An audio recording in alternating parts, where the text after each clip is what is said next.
बहुत दिव्य श्री हनुमान जी का दर्शन हुआ। विशाल काय हनुमान जी हैं, इतने बड़े बड़े एकदम तपे हुए स्वर्ण की कांति को लज्जित करने वाली बहुत झब्बादार रोमावली है। मणियों से जटित आभूषण हैं, शरीर से बहुत दिव्य प्रकाश निकल रहा है और हनुमान जी कीर्तन कर रहे हैं, ताली बजा करके कीर्तन। हमारे पूज्य गुरुदेव श्री भक्तमाली जी के पास एक भगवत साक्षात्कार संपन्न सिद्ध संत रहते थे, श्री हरिराम बाबा। बहुत अच्छे संत थे, परम अनुरागी प्रेमी थे और कई बार भगवान का प्रत्यक्ष दर्शन उनको हुआ था। उनकी चित्र छवि पूज्य गुरुदेव भक्तमाली जी के पावन कक्ष में लगी हुई है। सिद्ध संत थे पूज्य श्री हरिराम बाबा जी महाराज।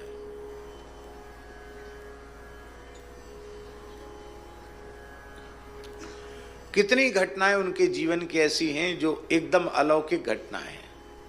कभी कभी हमने किसी किसी प्रसंग में उनको सुनाया है। उनकी एक छोटी सी रचना जिसको पूज्य महाराज जी ने उनके जीवन काल में ही छपवाया, करुण पुकार, इसमें ये उनकी चित्र छवि है, पुरानी ब्लैक एंड व्हाइट। ये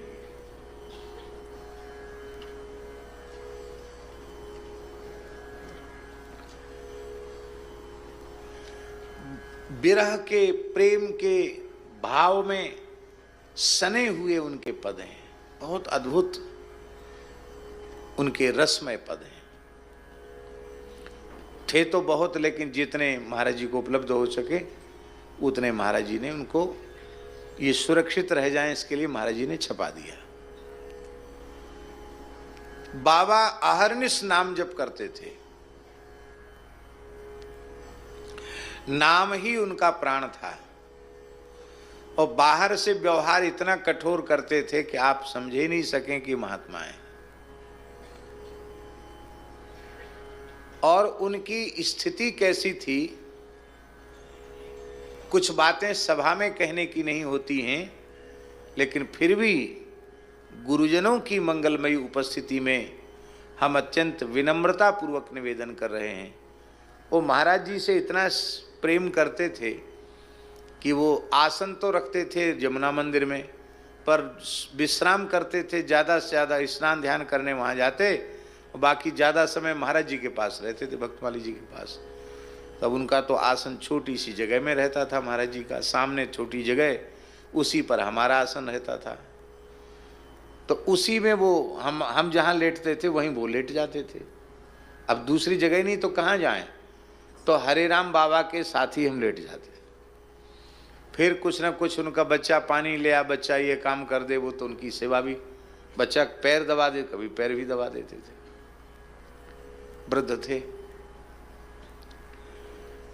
तो हम सोए हुए थे, निद्रा में, गंभीर निद्रा में थे, और रात्रि का 1-1:30 बज रहा होगा शायद, और स्वप्न में हमको बहुत दिव्य श्री हनुमान जी का दर्शन हुआ। विशाल काय हनुमान जी हैं, इतने बड़े बड़े एकदम तपे हुए स्वर्ण की कांति को लज्जित करने वाली बहुत झब्बादार रोमावली है। मणियों से जटित आभूषण हैं, शरीर से बहुत दिव्य प्रकाश निकल रहा है और हनुमान जी कीर्तन कर रहे हैं, ताली बजा करके कीर्तन कर रहे हैं। उनकी बड़ी बड़ी दाढ़ें, दांत बड़े बड़े, मुकुट धारण किए हुए हैं, बड़ा अद्भुत स्वरूप हनुमान जी का। तो उसको देख करके, बालक ही तो थे हम डर गए, इतने बड़े हनुमान जी, ऐसे डर गए। अरे भीमसेन उनका स्वरूप देख करके डर गए, तो हम क्या हैं, हम तो कुछ भी नहीं है।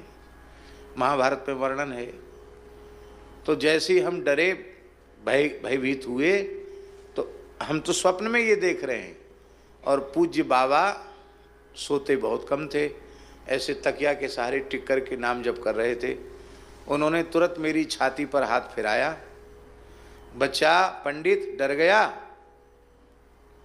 मैंने नेत्र खोले, बच्चा डर गया, आज तुझे साक्षात हनुमान जी का दर्शन हो गया है।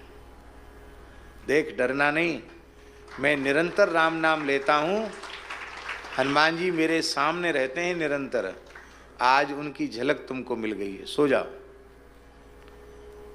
उसके बाद तो फिर बार बार इस प्रकार की अनुभूतियां शुरू हो गई।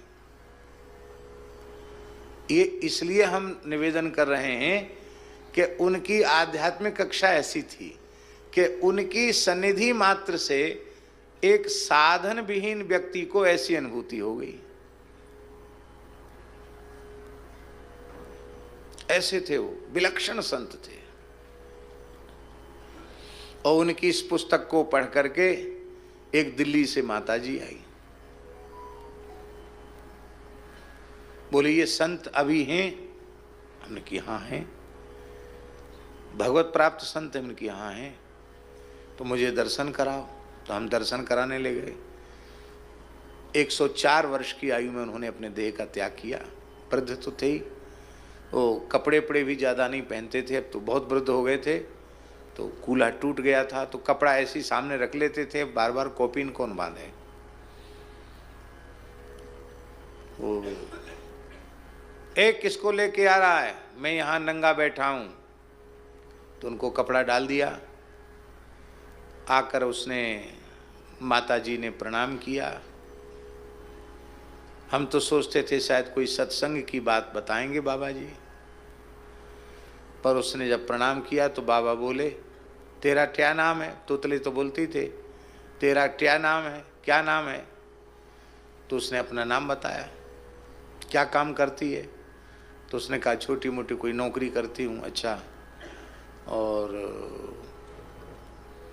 कौन कौन है तेरे घर में?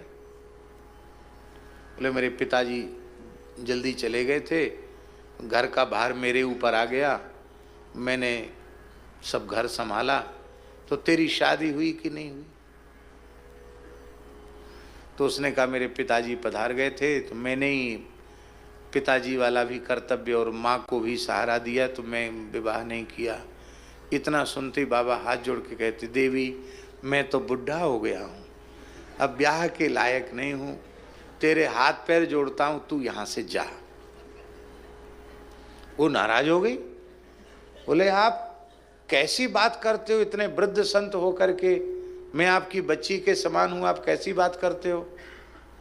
बाबा बोले तुमको किसी ने बहका दिया है कि मैं साधु हूँ। मैं साधु नहीं हूँ, मैं गुंडा हूँ, गुंडा। संत साधु सेवा करने से पुण्य मिलता है, गुंडे बदमाशों की सेवा करने से पुण्य नहीं मिलता है। ले जा ले जा ले जा। तो शायद 50 रुपया 100 रुपया दिया था उसने, और एक पैकेट सेव फल, तो फल भी वापस कर दिए, उसकी भेंट भी वापस कर दी। अब वो लेके चली भी गई। हमने बाबा से कहा कि बाबा हम तो बड़ी श्रद्धा जगा के लाए थे, हैं? क्योंकि बाबा दक्षिणा रखते नहीं थे, हम लोगों को ही दे देते थे कि भाई कुछ फल भी भगवान को भोग लगेगा तो हम लोग प्रसाद पाने को मिलेगा। वो आपने उसको भगा दिया। बाबा ने हाथ जोड़कर कहा बच्चा, काले मूड की माया से भगवान बचावे। मन की बाबा आप तो वृद्ध हैं। बोले मैं वृद्ध हूँ, पर यहाँ रहने वाले सब वृद्ध नहीं हैं।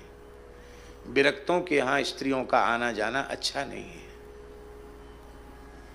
लोग क्या कहेंगे? वृद्धावस्था में बाबा जी स्त्रियों से घिरा हुआ है। भेष की मर्यादा रखनी है। अब एक ही बार में मैंने फांस काट दी, अब दोबारा नहीं आएगी। तो हमने कहा बाबा कहीं दोबारा आ गई तो? बोले अब की बार गाली दूंगा। हमने कहा तीसरी बार आ गई तो डंडा रख, बोले डंडा मारूंगा। हमने कहा डंडा खा के भी आ गई तो? इतना सुनते ही बाबा रोने लग गए। बोले ऐसी श्रद्धा यदि संत के प्रति होगी तो भगवान कैसे मिलते हैं उसको साधन बताऊं। ये बात हम इसलिए कह रहे हैं, आप कैसे पहचानोगे कि ये संत हैं। इसलिए सबको संत मानो, अपने में संत के लक्षण देखो, हमारे में संत के लक्षण हैं कि नहीं, हैं तो क्यों नहीं है, और उसके लिए हमें क्या करना चाहिए, क्या लक्षण हैं संतों के। तितिक्षवः कारुणिका सुहृदः सर्वदेहिनां अजातशत्रवः शान्ता साधवः साधुभूषणाः।